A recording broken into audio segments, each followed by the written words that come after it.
Oh yeah, hello internet, and welcome once again to the Free-to-Play Cast, episode 151, brought to you by MMOBomb.com, your home for all things free-to-play related.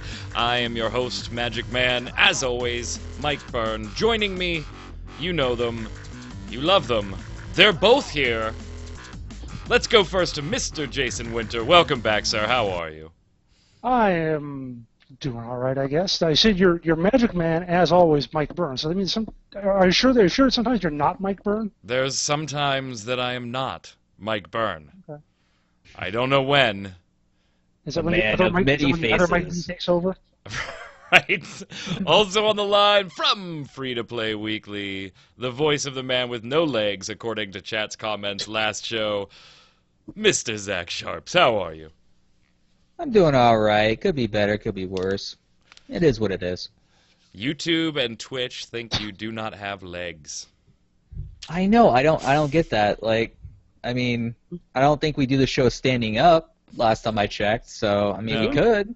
No, You can but do like an exercise thing where you like jog during the show. right, but anybody that's Jason has watched plenty of room. anybody that's watched MMO Bomb's Bomb Live at one point or another has seen Jason or I get up and go get something to bring it back to the camera. Well, I think they haven't. Yeah. So not really. I think they haven't seen you do that, and that's where the confusion lies. If they saw how I'm set up right now, they would know that my legs literally cannot move because how cramped it is at the moment. So He doesn't even really have a body. He's just like a computer terminal I am. plugged in. How I is- am. I'm secretly a hologram. All right. How was your birthday? My birthday? Yes, your birthday. That was like 20 days ago. I It was know, all but right. we didn't get a chance to talk about it on the show. It was like, oh my god, He's Jason asking can't about make it. next birthday. He's already planning ahead for your next birthday. It was all right. Drank a good bit, and that's pretty much it. Ate steak, hung out. So we should Wasn't too probably clarify for YouTube. Mr. Zach Sharps is not underage. He is No. he is of the imbibing age. He's old enough to do so. Let's go on and get to the news here. Keep talking about Zach's age. Chat thinks he's like 14. Yeah. All right, so first up today, we've got some stuff on the news panel, but we've kind of got to interject something very quickly here. We don't have a ton of news on it or a ton of information on it, and it is going to be our question of the week so that we can get your take on it. But Cliffy B and the team at Nexon introduced a little bit of an announcement today prior to PAX Prime that the new game that he's been working on with his new company is LawBreakers, a team-based, first-person shooting, gravity weirding, grapple hooking, skill-based, not luck-based game. Now, we don't have much gameplay footage, any gameplay footage or anything. They're going to reveal their first gameplay footage Friday morning Eastern Time, and then if you're at PAX and you find their off-site location, you'll get to play it too. We don't have much to go on, but I did want to get everybody's thoughts. What did you guys think? Did either of you watch the 20-25 minute reveal stream that they did today? I watched some of it. No. I mean, again, they were just talking about the game and talking about this aspect of that, and I mean, they've been talking about it words for like a year now, just about. I mean, I read a lot of their coverage when they were doing PAX East, and it's like that's all great. I want to see it now. Show me the damn game. And they talk about all the various parts, but it's going to be an arena team-based shooter. So again, like Team Fortress or Overwatch or Gigantic or whatever else you want to throw in, it's another one of those. They're trying to put their little shtick on it. They've got some really talented people working there. I know they got Trammell, the old art director from PlanetSide 2. He's a good guy. I've talked to him a few times. So it seems like they've got a pretty good team put together there, and it's not just here's another company throwing together, slapping some crap together and trying to make a game out of it. It seems like a pretty good project from a bunch of guys who really care about it. So I'm at least fairly optimistic about it. And we're just assuming free to play based on it being Nexon. No, we're not. I mean, They have said it. did have they? said it expressly, yes. where did they say it? I couldn't find it. That was at PAX East. I saw some interview with Cliff. Cool. A video interview. He actually specifically said it. Well, with Nexon, it was kind of a safe bet anyway that it was going to be free to play, and that is kind of the number one concern that I'm seeing across the internet is, oh, this could be good, you know, this, and even Cliffy B acknowledged during the stream, yeah, there's Overwatch and other games, but we're doing something a little bit different here. The focus is a little different. The gameplay is a little different, with the gravity mechanics being added in. It adds something a little new too. So yeah, there may be other things in the genre, but here's some of the things we're trying to do. But the overwhelming consensus, Zach, is, oh shit, Nexon's in the mix.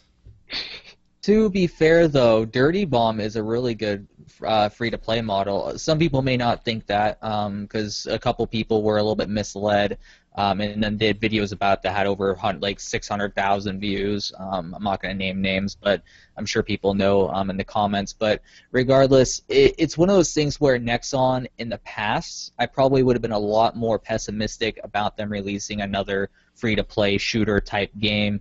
As far as like the cash shop and what it would entail, but with Dirty Bomb being so loose in terms of its payment model, being very well balanced, very transparent, I think that this game has at least a shot.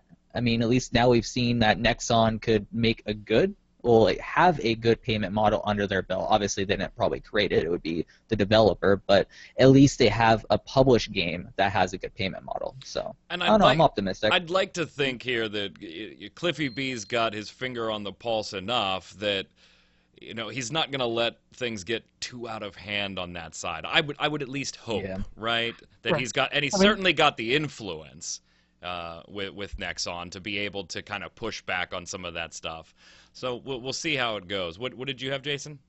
Yeah, I was going to say that. I mean, it's not like it's Nexon making the game, making all the Right. decisions. It's Cliff's company, Boss Key Productions, is the developer, and then Nexon is just publishing it. So I don't think we have a whole lot to worry about on that front. It'll be interesting. We'll see the gameplay footage revealed on Friday morning, Eastern Time, and then you guys will probably get a bunch of different videos coming out of PAX over the next weekend. Everybody's quiet this week.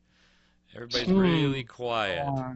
Something must be going on. PAX Prime coming up. This is why we have nothing to talk about this week. Next week, you do have to appreciate Cliffy kind of just saying, you know what, let's get out ahead of PAX Prime, and since we're not actually at the event, right, their thing is off-site. They're doing it like you're doing Zach's birthday. You know, you're not going to wish him a happy birthday next year. Right. You're wishing him one 340 days in advance. Exactly. I can't be accused of being late.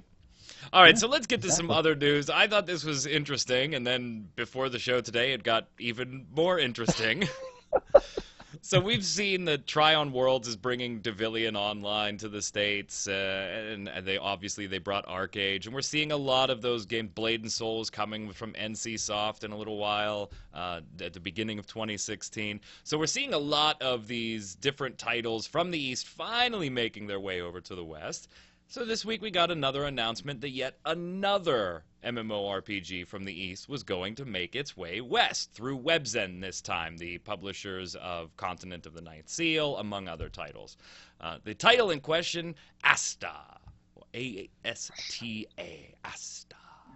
Before we get too big into it, it was developed and went into open beta like in 2013-ish in Korea and in the East. Going to make its way stateside by the end of the year here.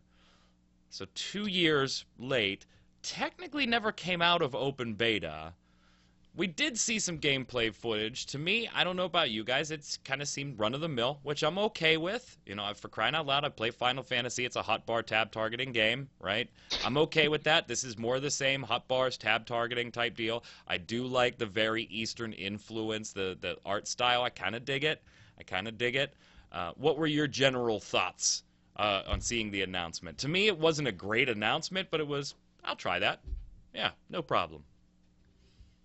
Yeah, it's traditional. I mean, it looks like it was a little bit more action-packed than, say, like a Cabal 2, which is good because Cabal 2 looked like a snore fest to me. So gameplay impressions-wise, looking at just that on the surface already makes me a little bit more interested in it.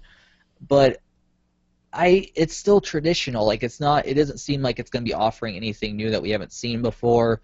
And I think that gamers just in general are tired of the same old, not even just MMOs, just games in general. So I don't really see this being a heavy hitter at all. I think that the heavy hitters of this year and the coming year are basically going to be Blade and Soul, Terra, and Black Desert, which all have similar combat styles, not completely the same, obviously, because some are more soft targeting than others, but I don't see ASTA really grabbing that big of audience, especially since IP-wise, I've never even heard of it before until we looked into it, and it is actually going to be coming over here. So I don't know. I don't know how I feel about it, other than it's just traditional, and I'll take a look at it. I was Oh, writing man, the it's the article Asian up. World of Warcraft. So I was writing the article up to, and I was like, and I hadn't heard of it either. You know, it was kind of like Devilian. Once somebody said, "Hey, this artwork looks the same," and in the West we were kind of like, "Well, what the hell is Devilian Online? I'm not very familiar with it. Go do the research before you write the piece, right?" So that's what happened with ASTA. I'm like, I've never heard of this one. Let me go look it up a little bit. So I check out the wiki page, which Jason and I were talking about today, where it says it has a quote of it's the East versions of World of Warcraft. And I'm like, what? No. And then we checked the sourcing on it, and the source doesn't say that. It's just something stupid on Wikipedia. And I'm watching gameplay videos as I'm writing the piece, and I'm like, okay, yeah, I'll check it out. But I'm sitting there in the back of my head thinking, Jason's going to hate this. Jason is going to hate this from announcement to beta to launch to eventual close down. Am I right there? But wait, it gets better, right? It does get better. Go through the whole thing. I want to give the whole. You found the news, so I will go. The camera is on you and only you. It is now your moment to shine. What happened this morning? I found a headline that says ASTA will cease service in Korea on August 23rd. There's an article from about a month ago. Wow. Article from a month ago. So it closed down in Korea 3 days ago. There's not a big enough toilet in the world for all the shitting I want to do on this game. All right, I give you 30 seconds. Go ahead and say what you really, really want to say. You got 30 seconds.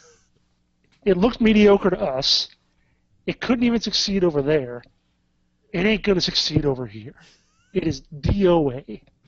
And I don't mean dead or alive like with the girls and the boobs. I mean actual just... DOA. I don't even need 30 seconds, man. I think I might need to extend my Twitter prediction, because I predicted that Devilian's going to fail over here, because like Jason just said, if it fails over there, probably doesn't have a hell of a chance over here. We're a little bit more of a tougher crowd, at least in my opinion. They have a little bit more of a grindy, Eastern market sort of fan base. They're a little bit more tolerant of that. But if it fails over there, and then they ship it over here, and they're probably not going to do much revamps, it doesn't have any chance at all, probably. So I'll give it a shot. Like I said, it's traditional. It kind of reminds me of Ion, kind of, in a sense, like this sort of the action a bit. But I don't understand. Like, apparently, I just have to extend my prediction. Let me play devil's advocate for you two a little bit here, okay? Somebody's got to. So I'll go ahead and do it. What if, and I've never played ASTA at all. I mean, I've watched some gameplay videos, and they're obviously not in native English, so I don't even know really what's going on besides just watching it. What if it didn't do well over there because it was a more westernized MMO? Which means it actually might not have a bad following when it gets over here. I'm not predicting World of Warcraft or Final Fantasy XIV or Guild Wars 2 numbers, obviously. But we know that these games usually don't take those types of audiences to survive for very, very long time. Look at Runes of Magic, for God's sake. What if it's a little more westernized, and that's why it didn't do quite so well over there and gives itself a better chance over here? And I think you're going to be surprised with Devilian Online. Yeah, there's a lot of Diablo ARPG clone-y stuff going on there, but there are some neat aspects of it being an MMO, too. So I think that's I think people are going to be pleasantly surprised with some of those things. Ultimately, whether you like the game or not is going to come down to the gameplay, but I think some people are going to be pleasantly surprised by the meshing of those two particular genres. It does work quite nicely. Well, let me clarify that. I don't think it's going to be like a terrible game. I just don't think it's going to be like, it might survive, but it won't be something that's like a big hit, But it's one of those things where even if it was westernized and that's why they don't like it, I still don't see it being at all competition for anything else on the market. It might maybe rack in a little bit of money, but I kind of feel, just being a little bit of a cynic here, that they're just bringing it over here with a cheap translation to milk a little bit more money from it before they ultimately kill it off for good. Jason's Like, just that's sort of nodding. what I get from that. Zach's That's talking, exactly Jason's the just point. nodding. Exactly the point I was going to make. It's like if it failed over there, and as you said, they didn't put together the most spectacular, awesome release trailer or whatever. If it failed over there, they're not going to pump tons of money into it to make it this awesome game that we're going to love over in America. They're flinging it over across the ocean and seeing if it sticks anywhere. And at least when you take something like Pavilion, you're talking about that, there isn't a whole lot of games in the like online ARPG, genre. There's only like a handful or so that are, reasonably done that people play a little bit. Whereas this does look like any of 50 other MMOs. So where's it going to find that audience? I had to play devil's advocate, man. There's so much negativity. I am predicting that ASTA... I do like them though. The one thing I do like is we're going to have the greatest headline when they do shut down. Oh, God. Oh, yeah.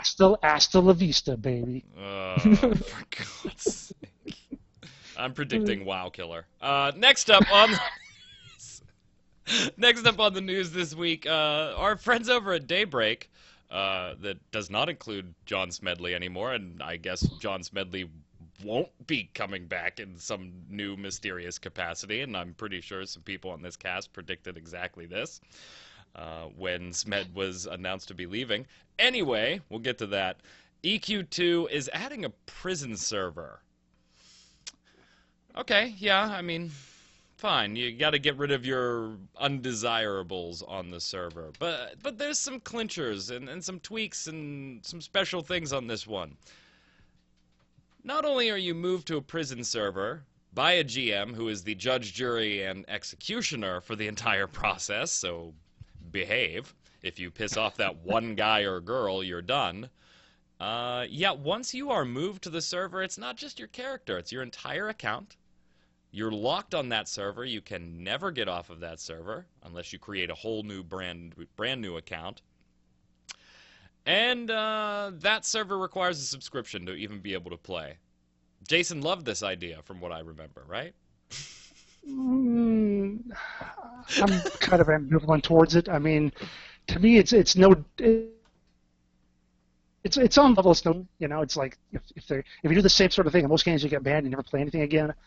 I guess now you can at least play something along with your fellow miscreants. So, in terms the of drawback of the servers, they advertise it as a drawback, but I'm sure tons of people will want to transfer there just because of these reasons.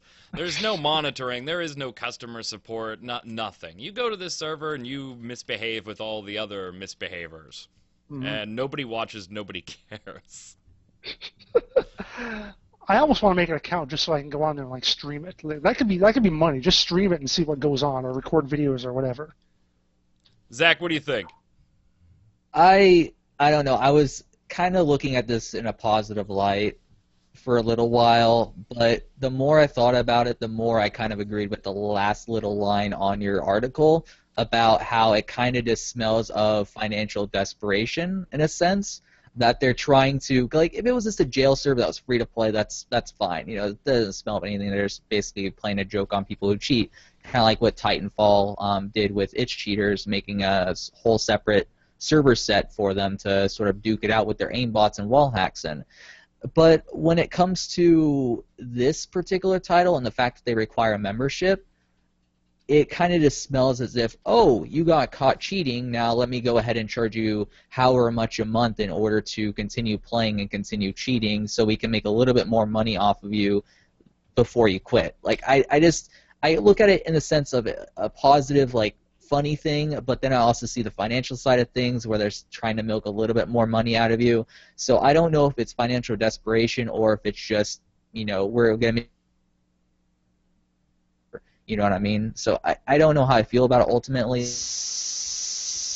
this one... Oh, somebody's mic is hissing.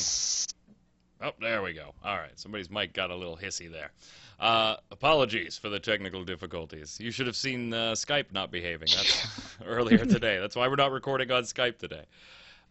So I kind of... I first saw the membership requirement on this, and I thought, no, that's a little weird. What is it? Because I remember Final Fantasy XI, they had their own little jail thing where a GM would snag you and put you in jail, and if you were serving a 7-day ban, you could still log into the game, but you were stuck in this jail. So basically, the only thing you could do was talk to your link shell and things like that. And other games have done similar timeout jaily things, but this was a whole new server, which I was, that's kind of neat. All right, fine. Oh, you want to make it a one-way trip, so that, okay, fine, yeah, I get that too. And then I saw the membership thing, and I was a little taken aback by that at first.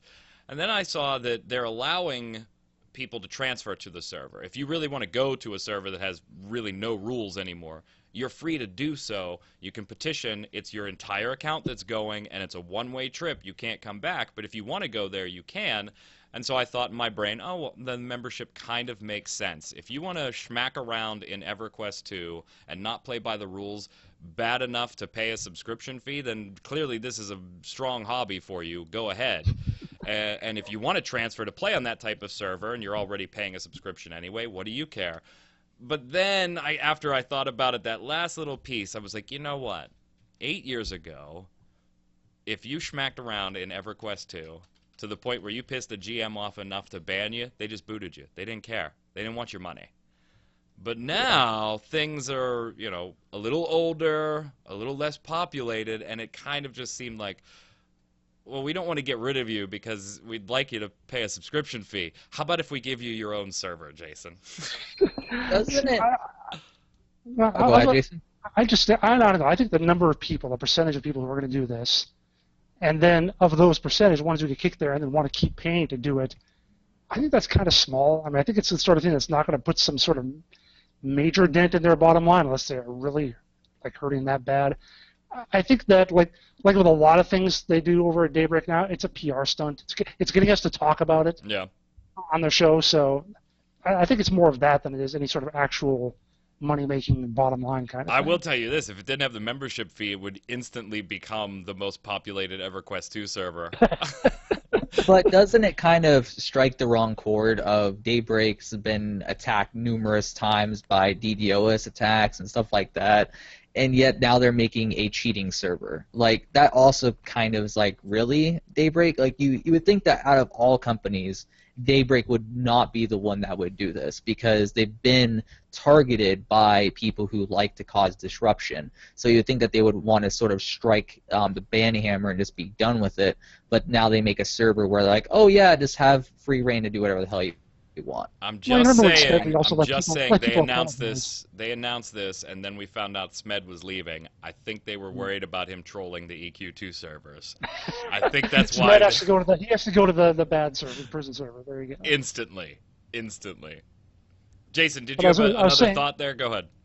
Yeah, I was saying. I mean, they did something like this with H1Z1, but letting the cheaters back in. So I'm trying to figure out if they actually are thinking they can reform people, or if they're, which I guess you can't really do if you're permanently stuck on this account on the server. But oh yeah, when they made them do apology videos, and if they did apology videos, it's Smedley. Oh man, love them. All right, last topic today isn't news. It actually comes from a viewer question that I thought was a little bit interesting, and we can take just a couple of minutes here before we go on to the bombs.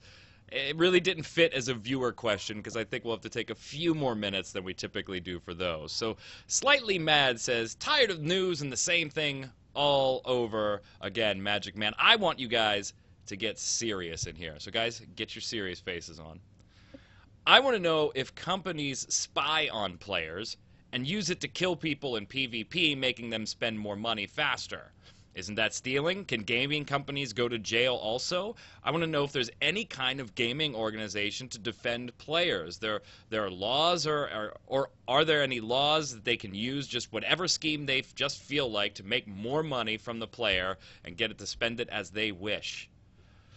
Kind of a complex question, so let's narrow this down a little bit, because I think there's a couple different ways we could look at this. The basic overall general gist of Slightly Mad's question is there really any recourse for players, whether we're talking about free-to-play games or not, but in particular free-to-play games, when it comes to schemes, cash grabs, and various financial arrangements that really seem to be screwing the player over?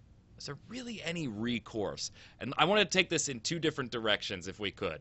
We'll start with just talking about games in general, and then I think it is worth mentioning the crowdfunding aspect of games, which I know Jason absolutely loves. So what do you think, Zach? What's slightly mad here? What is slightly mad's question? I really don't understand why he would think the first part, like PvP wise, the only way that you could really cause a disruption if it was a full loot MMO, and as we know, that's a very small percentage of MMOs out there. But then if you look at just games being cash grabs in general, Arcade wouldn't exist if there was laws that would prevent that. So well, I think when the it PvP, really comes down to it, I think go the ahead. PvP example, maybe take it a little broader. I mean, it's just kind of slightly mad, just kind of giving an example of the game developer or publisher actually influencing gameplay to then in turn influence a purchase. So do you think for a minute that there are companies out there that might be doing things in game to other players that maybe to grief them into buying something or stuff like that? I think if you think about it a little broader than just that PvP example, you might get where slightly mad's trying to go with this. I mean, I guess maybe on a smaller scale, like if it's a more tight-knit community, there might be a GM that's notorious for going around just instantly killing people. Or back like in Ion, at the beginning of that game's launch over here in the West, there was GMs going around dropping banhammers with fancy animations on gold sellers. So, I mean, there might be in some regard, but there's no repercussions for it because it's a private owned game and you are signing up to play it and also signing a bunch of things before you even start playing it. So I don't really like, I understand where he's coming from. Like he might think that there's ill intentions with GMs and maybe he was picked on by a GM at one point. I don't know. But I don't think that they don't have a financial incentive to screw you over. They would just do that by mechanics placed within the game. I mean, I think that would be a lot easier. Jason, you snickered a little bit there. Well, wait a second. Hold on. Let me go to my man in the field on we this have one. breaking news. What's going on here? What? Well, this is a free-to-play cast first. What the? We've got Jason apparently getting breaking news, taking it to the field with a very noisy microphone. I'm not sure what's going on here. He's gone. His audio connection has been lost. His microphone disconnect, I guess. Wait. Oh God, what is going on here? Oh jeez. Your microphone is not connected. There you go. I am Pavel Winterov. Oh, hold on. Let me get rid of this lower third then. I don't want you being represented as Jason Winter. I'm speaking to you from the Russia. And I have been to the Blizzard manufacturer's plant, and where I have seen it, I have seen the robots. They play the Hearthstone, and they cheat, and they beat the players. So the players want to buy the cards, so the game is win to pay. I have seen this with my own two eyes, and hello? Who's there? Who's... Oh, no. For God's sake. Well, you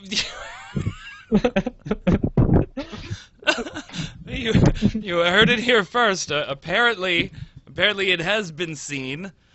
Players being screwed over by. God, you are ridiculous. I don't know what happened there. I think Pavel will be fine. He's going to be fine. Don't worry about He'll be fine. I maybe take a little bit more of a pessimistic view on this. It's slightly mad. Do I know of companies spying on players? Absolutely not. I don't know of it, or I would certainly report it because I'd be just as pissed as all the other players would be. Is it outside the realm of possibility? Not at all. Not to me. I mean, once you start messing around with stuff on the internet, if you do it, I think eventually you're going to get caught. You may get away with it for a little while. I wouldn't put it out of the realm of possibility. I think the companies that actually want to make money avoid stuff like that as much as possible because it is absolutely reputation damaging. You get caught once, nobody trusts you with this stuff anymore. Could those companies be influencing gameplay to force purchases? I wouldn't put that out of the realm of possibility either. You don't think so? anything is in the realm of possibility. I'm not. Could be an alien for all you know. But you know, here's the thing. I'm kind of looking at this as a broad picture. Do I think like a Blizzard or an EA or a BioWare or even a Nexon, an NCSoft, a Carbine, these types of companies, are they likely to do anything like this? No, because they know what's at stake. But that developer making that free-to-play Facebook app, that developer you've never heard of, I think, yeah, you are very likely to have this type of stuff happening in those types of things. Sure, so I can kind of see that, but the way he's talking about it just sounds like the classic, oh no, I was beaten in PvP. Clearly it's because the other guy was cheating or spent money or whatever.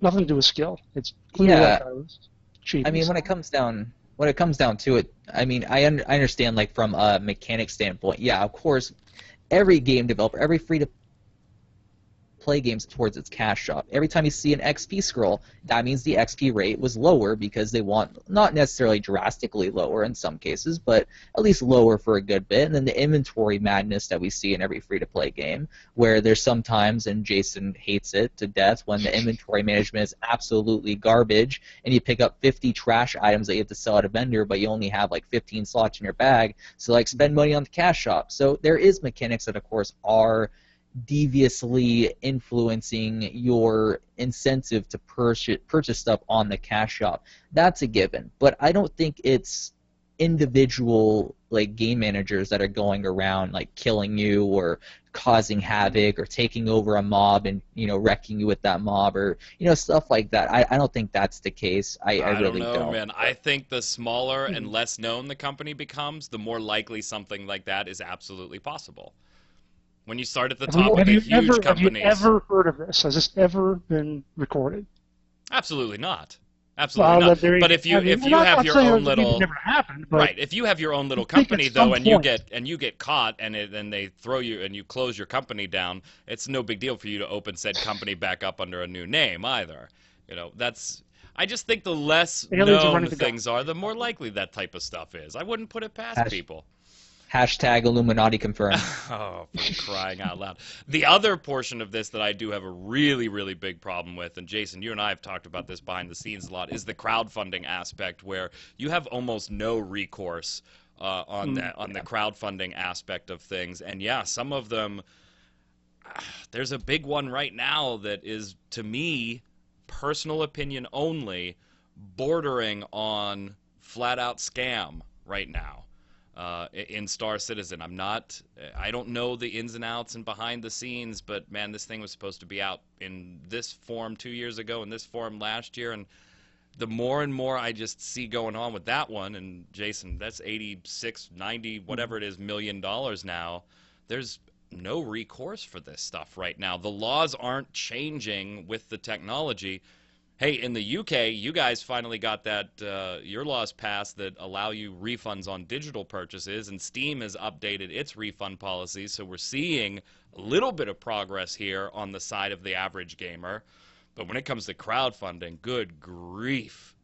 Good grief, well, Jason. That's the funny thing, is the fact that I actually did a question of the week about this on Free to Play Weekly, whether or not there should be a repercussion or any sort of thing that sort of benefits people who invest in these Kickstarters or Steam Early Access, like any sort of particular financial share to give them an incentive. Oh, I get to purchase 0.0 whatever percent of this company, so that way I get a financial gain from the purchases when it eventually releases, or just the other investments that, you know, get thrown in the mix. But a lot of people are like, no, it's just you go into early access, you purchase it, that's your own fault if you get scammed. And so I don't think that we shared similar opinions on this show about that exact topic when what game was it that changed from a free-to-play model on their Kickstarter and then converted to a buy-to-play the other way around, fully funded. Oh yeah, Duelist, the Duelist, that's right. That they did that, and that was what prompted this discussion was, you know, should there be some type of recourse there? And I don't think there should be in that type of case. But in matters of flat-out fraud, we still don't have recourse with this type of stuff yet. Flat-out fraud, we're not really covered for it. And it's, again, that gray area we talk about all the time, Jason. Who's going to draw the line and say, okay, this was clearly fraud, and this was good intentions that didn't pan out, so therefore it's not fraud? Yeah, I mean, it's the difference between, like, if you were a single wealthy investor and you invest $10 million in my game company, and my game company just goes belly up, I don't produce the game or whatever, your $10 million is gone. Now, was that a bad business decision? Did we try and stuff just didn't work out? Or did I just take vacations in Cancun and never gave a damn about making the game? Then you can sue me for that. For the first thing, you probably can't. And then just overall, in general, the fact that you had $10 million to start with probably means that you can afford to sue me, and you know lawyers and so on. So you can go through all that stuff if you want, whereas individual gamers aren't as likely to have that kind of power, to try to get a class action lawsuit or whatever, and so on. So that's where it gets a lot more dicey even on that front. Yeah, and for God's sake, Yeah. don't try and take Steam to small claims court. Good grief. You'll Well, and there's also you'll the end up problem. with the big boys. Yeah, then there's also the problem with the fact that there's always that line on the bottom of the description that says, the product may change over time or some features may not come into existence. And then not only that, even though they put a specific feature on like their bullet points of what's actually gonna be in the game, they could just put in a really terrible version of that and it's in the game, so there's proof that they did something. So there's really no, like, I feel as though, and I mentioned this on Free to Play Week, I think I also mentioned it on the show here. I might have not been doing Free to Play Cast at that time, I don't know. But regardless, it's one of those things where I mentioned that whenever you do an early access campaign, the person who purchases it, I don't care if they want it or not, they should be protected because they're going to purchase that only off of potential, not the actual credibility of the developer. And I always joke, I have integrity, so I want to do this like a lot of early access developers do. But I always joke, why not make like a really fancy graphic, amazing game, like just a trailer that's just amazing, and then produce a utter crap title that just has all the features I put in there, and then that's it. I wouldn't get punished for it.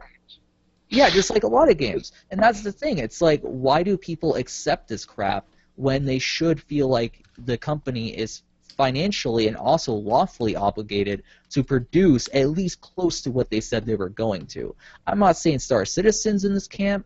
I think Star Citizen at least has showed a good bit. I've played some of the tech demos for it, and it looks really good. It performs really good, and everything looks all right. I just don't know how it's going to go up in the open world and how everything is going to work together. I am stunned you but just at least said I that. still see something. I am stunned you just said you can walk around your hangar. Okay. We disagree. Yeah, but Agree there's to also disagree on been that one. dogfighting as well that they've showed off. So Yeah, which was a year late. Never mind. Slightly mad. Don't listen to these guys. When you're on the internet, everybody is watching you. Everybody. Assume no privacy. Assume no safety. On the internet, anywhere, free-to-play game or not. And yes, we absolutely have no recourse right now when it comes to most crowdfunding things, and we have very little recourse when it comes to things that are already out. In the UK, you guys are headed in the right direction. I wish the US would follow suit. They just won't get there. They want to ban the internet stuff too badly. However, and Steam obviously leading the way with its refund changes, which I thought was a nice touch too. Slightly mad. You're never safe. You're never, ever safe. Ever. You're right to be paranoid. They are watching. And they want you to spend money in the cash shop. I agree with you. These guys are maniacs. Let's go over to the weekly bombs. Zach, you're up first. all right, so I'm gonna go and give a bomb to the Game of Thrones MMO by Big Point. Just let it die. Sell that license to someone who can actually make an MMO and not a Facebook game.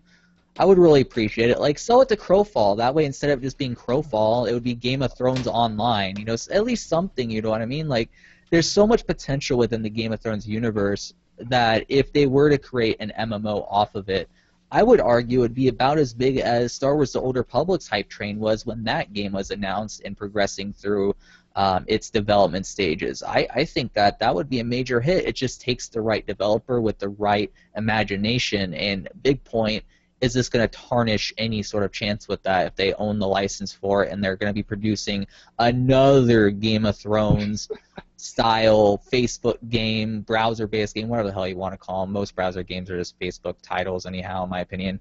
But yeah, it's garbage. We were just let it die. stunned years ago when Big Point pulled out of those talks and had the license. We were like, wait, what? It went to Big Point? Yeah, exactly. Go ahead, Jason. I just want to say, though, that the one thing I always make this comment that, like, whenever I interview someone about a new free-to-play game, I'm like, so how do you do the cash shop and whatever? And the first thing I say is, oh, it's not pay to win. It's not pay to win. It's not pay to win. The one exception to that, when I was talking with someone at not E3, but the San Francisco one, GDC, talking with someone there about the Game of Thrones MMO. And I brought that up, and he was like, well, if people want to pay a little extra for some advantage, what's wrong with that? Like, they're the only company that's never just said, no, we're not paid to win. They were like, well, if someone really wants to. So anyway, I'm going to give an A-bomb to early access packages, all of them. All of them. Just every single one. Every single one of them. Just stop buying them, people. That's the only reason they keep offering them, because you're stupid enough to keep buying them. You fell for it for Arcade. You fell for it for Arcade. You fell for it for what was another bad one? Well, Transformers Universe. So that one was great. That game never even launched. I think they actually refunded those. Yeah, they refunded them. Neverwinter was another one that a lot of people were not real happy with. It's exactly the same. It's exactly the same as the crowdfunding. You're paying money. You're paying money for potential. You're paying money because you see pretty trailers, or it's Neverwinter. It's Arcade. It looks so pretty. It's going to have all this stuff, and you just fling your money at Landmark. Isn't that how much Landmark? You only bought one Landmark package, right, Mike? Mm-hmm. Okay. Yeah, how much of that do you play? I played it that day. Yeah, exactly. That was it. So you see, and now we see the Blade and Soul ones come up. And I'm sure some people are like, oh man, I'm tired of Blade and Soul. I was excited for that 3-4 years ago. But I can get the early access package. I'll get in right away. It's only going to cost me $8,000 or whatever the hell it is. It's like just stop, people. Stop buying them. Stop doing it. Just if you want to throw away your money like that, I'll give you my address. Give you my PayPal. Send it right to me, and I will throw away your money for you. So there you go. Introducing Zombie Survival, the game, number 5,000. Oh, Zombie Survival, the game. That reminds me. Thank you. That reminds me back to Slightly Mad's question. If you want to see how little Recourse players have, just go do your research about the War Z. Or Infestation Stories, as it's now called. If you're not familiar with what happened there, the entire story will show you how little Recourse gamers have. I'm going to take the positive side of things today and give a dub-bomb to The Park. It's not free-to-play. I presume it's not going to be free-to-play since it's a single-player game. But Funcom is releasing a horror game called The Park this October, which has that spooky amusement park vibe from that zone in The Secret World if you play that. And to me, this decision makes sense. Finally, for Funcom, let's release something that's single-player, doesn't have a lot of maintenance besides maybe some patches to fix some things once it launches if we need it, and let's get a little income into the company with very little risk, and if they can do the storytelling and atmosphere that they did in The Secret World in a single-player game, I'm all for it. I hope it's good. I'll be buying it. Let's go to the viewer bombs. What's that? I said agreed. It looked good. Yeah, except the trailer had me having an epileptic seizure for a second. Yeah. V2099 says, Bombs, I'd like to give a shout-out and a grats to EG for their win in the Invitational. Also an A-bomb for Justin Wong of EG, just because. There seems to be a small surge of new players in Dungeons & Dragons Online, so I'm giving the game a dub-bomb for changing the death penalty so it doesn't affect the whole party. I just reincarnated back to level 1, and I'm enjoying watching new players zerging to their deaths without my XP affected. It really is like watching lemmings jump off a cliff. Wow, I was not aware of that. They penalize the entire party when someone dies. Even regular Dungeons & Dragons doesn't do that. I will never play That's a game. cutthroat. Yeah. Wow. Go ahead, Jason. All right, from Miso X Shiru says, love the show as always, because I wasn't here for like 2 weeks, so clearly that's why Miso loves it. Look forward to tuning in every week. Dub-bomb to Trio Savior for starting the international beta test so soon, but at the same time, A-bomb to Trio Savior for not giving me a beta key and being over so quickly. Oh. Yep. Josh Kirby says, balls. No, it's bomb, not balls. You're up next, Zach. Go ahead. Exclusive X Treasure says A-bomb to Magic Duel's Origins. For the server issues, my husband and I have been trying to play two-headed giant mode for days with zero success. Almost feel like they didn't properly test this one. They didn't. They YOLO launched They it. didn't. Yeah. So, That was the way you worded it on the last cast, where it was just you and Isaac. So they YOLO launched it. Yep. Yep. And they still haven't gotten the name right everywhere. It's just Magic Duels. Yeah. They took off the origins, but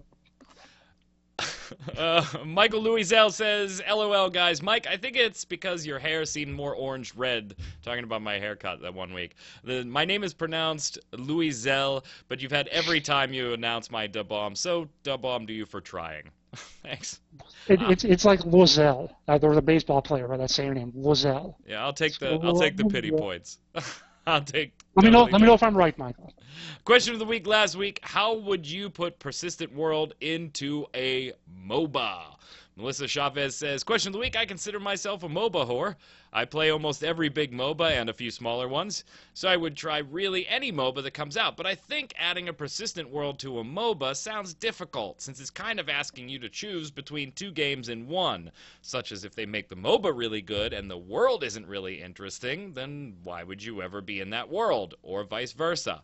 I would need an incentive to want to be part of the world. Maybe something like actions taken in the world change the appearance of the terrain slightly, or the characters are dressed in a way that better represents your actions in the world.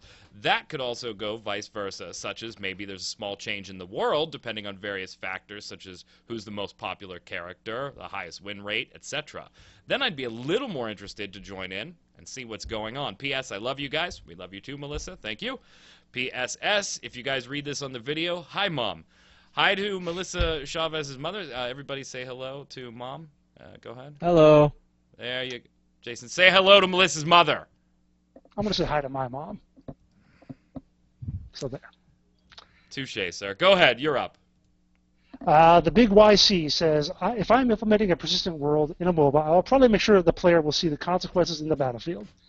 Make teams fight for terrain, adding and destroying buildings in the map over the course of the fight, and when it's over, launch a video showing how the outcome of the fight affected both sides in the world. E.g., the champion hero unit that contributed more to the fight in the winning faction wins recognition in both sides. Maybe promote him inside his faction. Add new voice interactions reflecting this change. Create new items commemorating these fights. They could also base this in order to bring new recruits, or even, in more rare cases, removing characters because they died or did a poor job. Oh, boy. I'd be out. Yeah. Of course, after the battle and a region is decided, change the map. Maybe let players decide where they want to attack or defend next, with new textures, terrains, etc., giving a little advantage to the team that owns the region or won the last battle in case of fighting on neutral ground. I mean, it sounds like it's becoming an MMO almost more so than a MOBA at that point. Well, isn't that the point? I mean, we're introducing a persistent world into a MOBA. We're doing essentially what Devilian does with ARPG, pushing it into a persistent world MMO. Go ahead, Zach. Yeah. All right, Mega17 says, for the question of the week, I would use a persistent world as a scenic hub that optimizes player downtime between MOBA games, casual activities like fishing, checkers, sitting together on collectible chairs, or something as simple as being able to jump can help reduce post-defeat toxicity and promote stronger social dynamics in public chat. You get everybody together in the fishing group, and someone will be like, "Stop! Learn to fish, noob." I want collectible chairs. Matavella says, question of the week, many MOBAs have innovated something still being a MOBA. Smite's third-person camera, Heroes of the Storm's the small duration games with random objects and maps, MOBA shooters, MOBA strategy, MOBA brawlers, and now they want a persistent world. New genre, everybody, persistent world, massive online battle arena role-playing game. Now we only need old games to increment MOBA modes inside of the game, or even a MOBA card game. The MOBA market is so saturated, we don't care about persistent world or not. We just want not a MOBA game. Tell us how you really feel. Oh, amazing reply. Go ahead, finish it up there, Jason. All right, Why a Name says, so how would an open world be done in a MOBA? Well, no one cares. Not that. This guy's even better. Not that big a deal to migrate players from one MOBA to another. And by the way, they are going to do it as a bit sloppy, just a little thing to do when you're already bored, which you try once and never to touch again. My God, man, the typing. These sort of ideas aren't bad, but they just don't revolutionize the MOBA genre. Oh my God.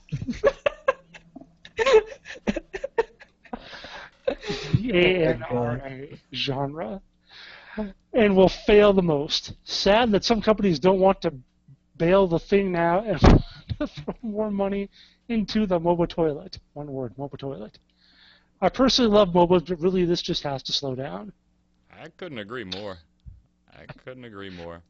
Genre. Question of the week this week. We already mentioned it at the top of the show. LawBreakers did their reveal today with gameplay to follow on Friday.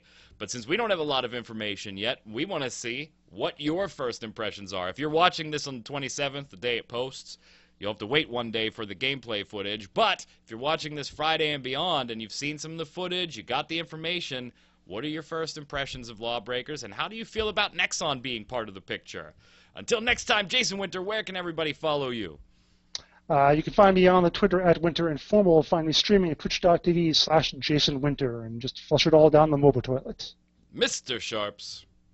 You can find me on lugogaming.com. Just click the YouTube button. I don't really update lugogaming.com anymore. Easier just to go on YouTube. But anyhow, twitter.com/Zach Sharps as well.